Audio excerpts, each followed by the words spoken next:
This is going to be a fun episode for me because I get asked a lot of things and I think people want to know the answer to them. And since I get asked it a lot, I'm pretty sure everyone's wondering the same thing.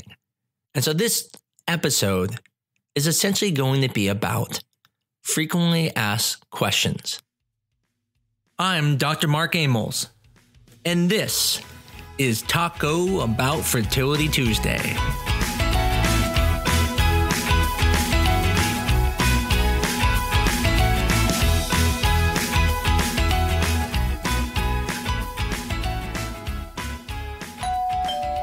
Question: what size do the follicles need to get to trigger in IUIs and IVF? I wish it was this simple, but it isn't. When you're talking about IUIs and IVF, we're talking about two different scenarios. So let's start with the easy one, which is IUIs. In IUIs, we are not really preventing you from ovulating. So the size of the follicle needs to get into what we call the mature zone, which is usually between about 15 and 20 millimeters. But the other thing we need to be worried about is that you may ovulate prior to the follicles getting to 20 or 21. And the more follicles you have, the better chance you may ovulate early. We call that premature ovulation. And that happens in IUIs because you're not preventing ovulation. Now, some people do, but for most places, when you're doing an IUI, they don't. Now, when you're using a medicine like Clomid or a medicine like Femara, the medication is not very strong. And usually you're only making a couple eggs at the most. So in those situations, you can usually let the follicle get up to about 20 millimeters and then trigger because the estrogen level that comes from the follicles never gets that high. Usually when you ovulate, you're around a 200 picograms per milliliter estrogen level. So in an IUI cycle, you probably won't go over that when you have two follicles around 20 millimeters. And so at that point, you can trigger to induce ovulation. Now, if you're taking injections with those medications, such as Femara, adding gonadotropins will help mature the eggs faster. So usually then I'm triggering sometimes around 18 millimeters because I'm worried about the eggs becoming mature, producing a high estrogen level, and that will cause you to ovulate too soon, creating a premature ovulation situation. So when I'm using stronger medications, or if I have more follicles growing, I will usually trigger around 18 millimeters. However, another option that many doctors can do is they can use estrogen levels. And so if I'm ever in that point where I feel like someone could use another day, but I'm worried they're going to have premature ovulation, I check an estrogen level. And if the estrogen level is above 200, I know they're going to start ovulating. If it's below 200, I know I can wait a day. And there are things we can do. We can give them a medication to block ovulation at that moment, to give them that extra day, or we can just ovulate them. But the point is, when you are dealing with IUIs, because you're not preventing ovulation, you have to be aware of how high the estrogen levels are, either by drawing them and looking at them, or by anticipating it by the number of follicles and the stimulation you're using. Now in IVF, it's a little bit different. Now we are blocking ovulation. And so we don't have to worry about you ovulating, so we can allow the follicles to get more into the range that we want. Now, the goal in IUIs was just to make a few follicles that were mature, but in IVF, we're trying to make as many eggs as we can, but the eggs that fall in the mature zone, which is between 15 and 20 millimeters. If you were above 20 millimeters, there is a risk of what's called post-maturity. The eggs may look good, but they will do poorly when growing in culture. If they are below 15 millimeters, they could be mature, but they are less likely to be mature than if they are between 15 and 20. Now, the ways we get them to fall into that zone is we do things like priming with birth control to get all the eggs to synchronize together. And when we're growing the eggs, we're making decisions of when to trigger based off of getting the most amount of eggs in that range. That means that sometimes I will allow one egg to go to 22 if I know I'm going to gain 5 eggs from going from 14 millimeters to now 16 millimeters. That's an easy mathematical equation. 5 minus 1 equals 4. That's a net gain of 4. That's an easy decision. But if you only have 3 eggs and all 3 are at 18 millimeters, I'm not going to wait to go to 20 millimeters because I don't need to. All the mature eggs are there. We don't need to wait for anything. Now, it's not just about size, but that's part of the equation. So we're looking to get the most between that range, but we're also looking at what's behind it, what's in front of it. This is where estrogen levels play a huge role. The estrogen level should be about 100 to 200 picograms per milliliter for each mature egg. So if I have 3 eggs at 18 and I'm ready to trigger, but the estrogen level comes back at 150, I'm not triggering because I know that at 150, those 3 eggs are not mature and I need to wait an extra day to let them get more mature. I may let them go to 20 millimeters. Now on 20 millimeters, if they come back and the estrogen level now is 300 or higher, I feel comfortable giving that trigger. So the way we're able to decide when to trigger is we look at things like the size of the follicles, we look at the estrogen levels, and we look at what's coming up behind it. Because again, if there's more eggs come up behind it, we're willing to give up 1 egg if it means we can gain some more. But there are other things that also play into this. One of them is, how are we going to fertilize these embryos? If I'm going to fertilize with standard insemination, which means I'm just going to put the sperm on top of the eggs, in that situation, it doesn't matter if some of the eggs are immature because I know that at night they're going to be seeing that sperm, having a little party. And if they mature overnight, they get together. But if someone has to do ICSI, and we know that 100%, such as if they're doing PGTM, which is also called PGD, you have to do ICSI. If there's severe sperm problems, we have to do ICSI. And if I know that ahead of time, then I know it's even more important to make sure that those eggs are mature because if they're not all mature, they can't even be fertilized by ICSI because we only have a window to do ICSI. We don't have all night for those sperm and egg to sit together like they do when we do standard insemination. So again, in general, yes, we use size. Yes, we use estrogen, but we look at a lot more things. So the easy answer is between 15 and 20 millimeters. That is the size we use when we're trying to determine when to trigger.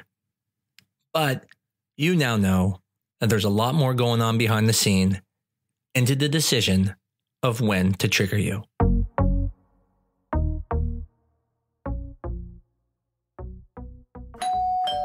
Question.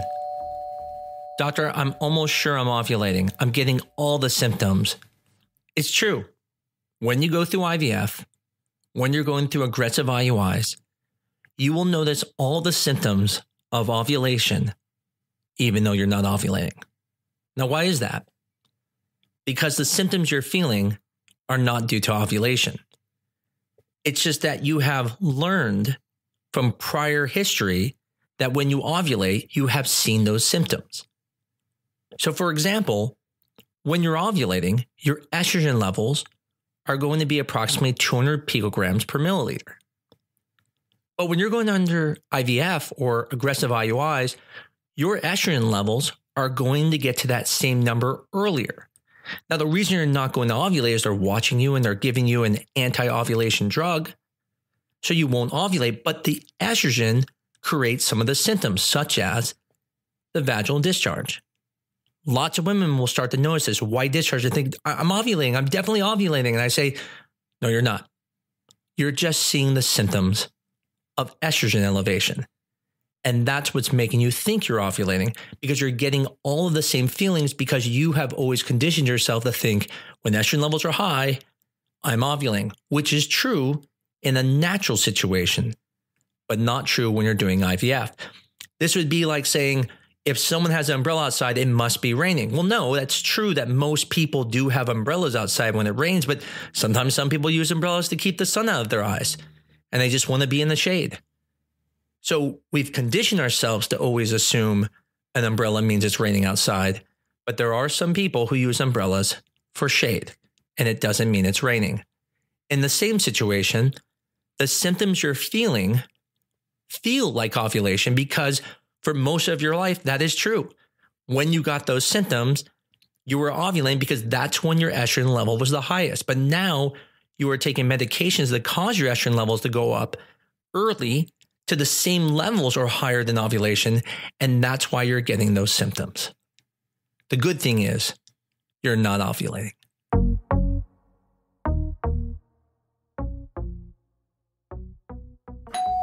Question. The doctor was not able to get the catheter to go easily into my uterus during the IUI. Is that the reason we're not getting pregnant, that the sperm can't get in there? I always remind my patients that God never intended a catheter to be put in your uterus. Sperm is approximately the same size as blood. So if you can have a period, then that means sperm can get through your cervix into the uterus. Well, the catheter is much bigger than blood and sperm. And for that reason, it can sometimes have a difficulty getting into the uterus. Now, sometimes it's not even about the width of the canal. It could be issues with the curvature of your cervix. It can have issues with the glands inside your cervix. There are many reasons why the IUI catheter may have a difficult time going to the uterus. It could even be user error. But in the end, never worry about having troubles getting pregnant because of the catheter not being able to get in easily, because that is not an issue with you. That is an issue with us trying to put a catheter in an area that was never intended to have a catheter put in it. If you can have a period, sperm can make its way into your uterus.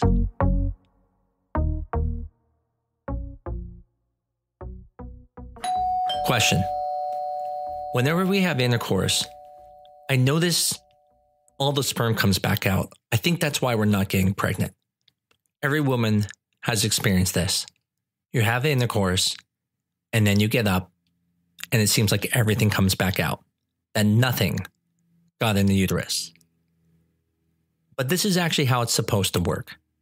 Matter of fact, almost none of it will get into the uterus. Just the sperm touching the cervix will get into the uterus. Of the millions of sperm that men make, only about 100,000 of sperm make it into the uterus. And of those, 50 sperm make it to the egg. So the point is, yes, this is normal. Sperm, after it's ejaculated, liquefies into almost a liquid. That then bathes the cervix, and then that sperm that's touching the cervix gets into the uterus. Everything else is going to come out. That is completely normal. Even in the IUI, when you inject the sperm in the uterus, some will come out when you stand up. But that is okay because the sperm have already worked its way to where it needs to go. Now, this is one reason why women will lay on their back for 15 to 20 minutes after intercourse. What you're allowing is you're allowing that sperm to liquefy and to bathe in the cervix. And the best position to be laying down is going to be on your back. You can put pillows under your buttocks to tilt your pelvis, but the cervix goes downwards when you're on your back. And the vagina comes at almost a 90-degree angle. So the sperm actually just sits down there, bathing in the cervix. And that's why when you do an IUI, we also have you stay on your back. So although worrisome, it is perfectly normal for that to come back out.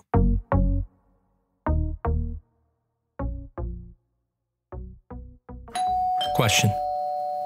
When I go through IVF or IUI and I make multiple follicles, am I losing my eggs faster for the rest of my life? Every month when you ovulate, you're ovulating an egg from a group of eggs that were selected the month before. Precisely 3 months prior, those eggs were actually picked to then grow that month, and then a single egg will be released that month. Now, in IUIs and IVF, you are causing more eggs to grow. However, those eggs aren't eggs that are growing new. They are still from that same batch that was picked that month. Therefore, no matter how many eggs you make in an IUI or IVF, you're still losing the same amount of eggs you would have lost that month anyways. Every month, you lose approximately 1,000 eggs to get to that single egg to be released. So you're not taking from eggs deep, deep down. You're taking the eggs every month from the group that's been selected for that month. Therefore, IVF, IUIs, making multiple eggs will not make you go into menopause faster and will not make you lose your eggs faster.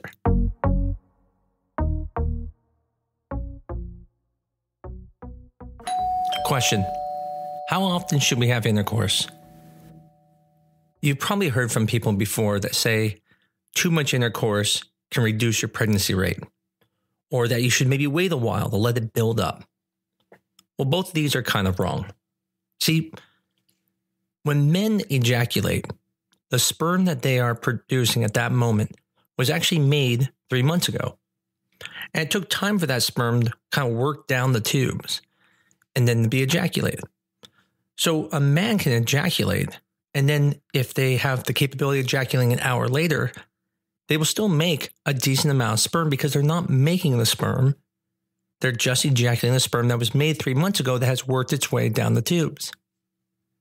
Now, when it comes to intercourse, how often is kind of dependent on where the sperm levels are. If your sperm levels are normal, then you can have intercourse every day and you will not affect your fertility chances. However, if your sperm levels are low, then having intercourse every other day would actually improve your chances, because now the lower numbers you have can at least build up for 2 days versus ejaculating too often. So does this mean if you have a low count that waiting more days might be better? Well, the answer is no. And the reason why is because when sperm sits for a while, it actually becomes poor quality. Although the numbers will go up, the volume will go up, but the actual quality will go down. The motility will drop and the quality of the sperm will drop because it's exposed to more heat for longer periods of time. So every other day seems to be the best spot and why it's recommended by most doctors. But if you know your semen analysis is good and you have time to have intercourse every day, you are more than welcome to, and it will not affect your fertility.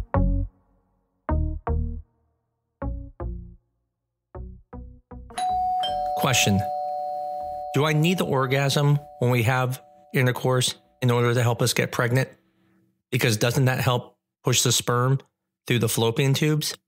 Although I like the creativity of this statement, which sounds like it was taken out of some teenage kid's handbook, in reality, I think this came from the idea about uterine contractions after an IUI and how it helps push the sperm through the uterus into the fallopian tube. Scientists always want to figure out why. What is the purpose of everything? Matter of fact, intercourse is there to procreate. Some scientists have even talked about intercourse should only last 1 second, because what's the point of it lasting longer? The goal is just to have a baby. Well, the same thing is people looked at, why do women orgasm? And the thought is that part of the reason why they have a uterine orgasm, which is where the uterus is contracting, is that it may be pushing the sperm through the uterus, through the fallopian tube, closer to the egg. As physicians, when we do a intrauterine insemination, we try to place the catheter to the top of the uterus. 1, to get the sperm closer to the top of the uterus near the fallopian tubes, but 2, causing those contractions does not hurt. It actually helps you get pregnant in an IUI. Now, does that mean that you have to have an orgasm naturally to be able to get pregnant? Well, we don't have any studies saying that yet, but realistically, the answer should be no. Yes, it may help with IUIs, and yes, it may help with intercourse, but you do not have to have an orgasm just to have a baby.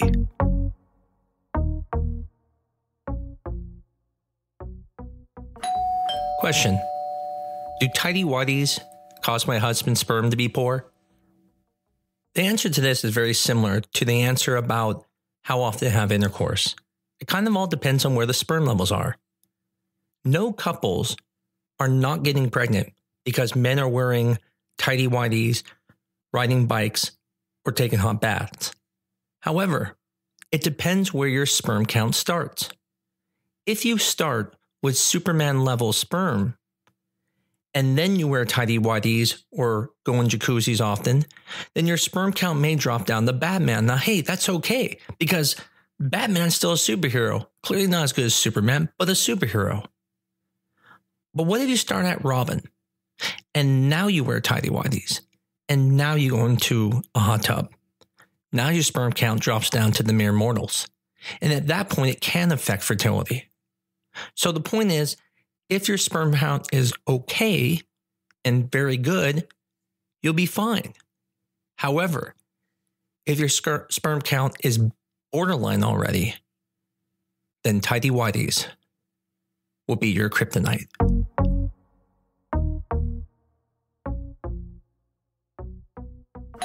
Question: if I have a poor morphology embryo, does that mean my baby may be abnormal? This is an easy answer. Absolutely not. The morphology, which is the phenotype of the embryo that we are grading as embryologists, is just there to help us pick the best embryo to transfer. Now, when I say best embryo, we're trying to pick the embryo that has the most likelihood of having normal genetics. Those embryos are going to give you the best chance of becoming pregnant. And it tends to be the higher the quality of the embryo, the higher the chance the embryo will be normal, which we call euploid, and will have a better implantation rate and less chance of miscarriages. So an embryo that has a lower morphology, meaning the shape of it's not perfectly normal, it gets a low grade like a C or a fair or a poor, it doesn't mean the embryo will be abnormal. It just means it has a lower chance of implanting. And your baby could be Einstein even when it gets a C grade.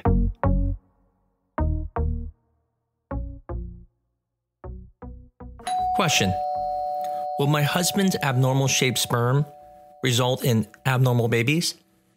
The answer, as you probably suspect, is similar to the morphology question of embryos.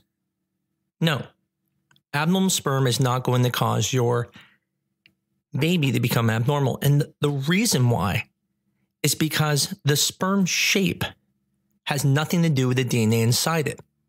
The sperm shape is made by the dad's DNA, but the DNA inside the sperm is made at the level of the testicles, where you have meiosis 1 and 2 going on. So dad's DNA may be making a poor sperm morphology, but the DNA inside it can be perfectly normal. I always explain to people that a woman's reproductive tract is like the American Ninja Warrior course for sperm. Only the best of the best sperm are going to make it to the end. And so abnormal sperm shape will usually lead to those sperms not making it to the end. And so only the good ones will. But more important, I like to think of sperm as pizza delivery guys. The pizza delivery guy brings you your pizza. Sperm is like the pizza delivery guy. You don't care what the pizza delivery guy looks like. He can have a limp. He can be kind of disheveled. What you care about is, what's that pizza taste like?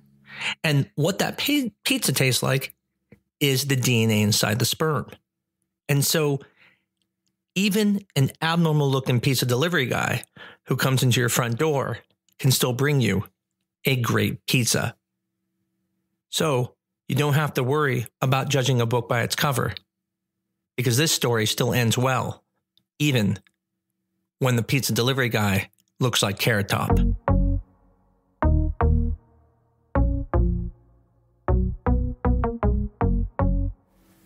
Well, I hope you guys had as much fun as I did in this episode. I'm sure there are many more questions that patients have, and I'll still put another list together and do another one of these in the future. If you have questions or would like to add to the next Frequently Asked Question podcast, please send to me at tbft@newdirectionfertility.com. That's TBFT like in Taco Bout Fertility Tuesdays and newdirectionfertility.com. And as always, please review us. Please give us 5 stars. If you like us, that will get more people to listen to us, and we'll be able to spread more information and educate other listeners. Until next week, I greatly appreciate everyone, and I wish you all a happy Taco Tuesday, happy holidays, Thanks for listening to Taco Bout Fertility Tuesdays.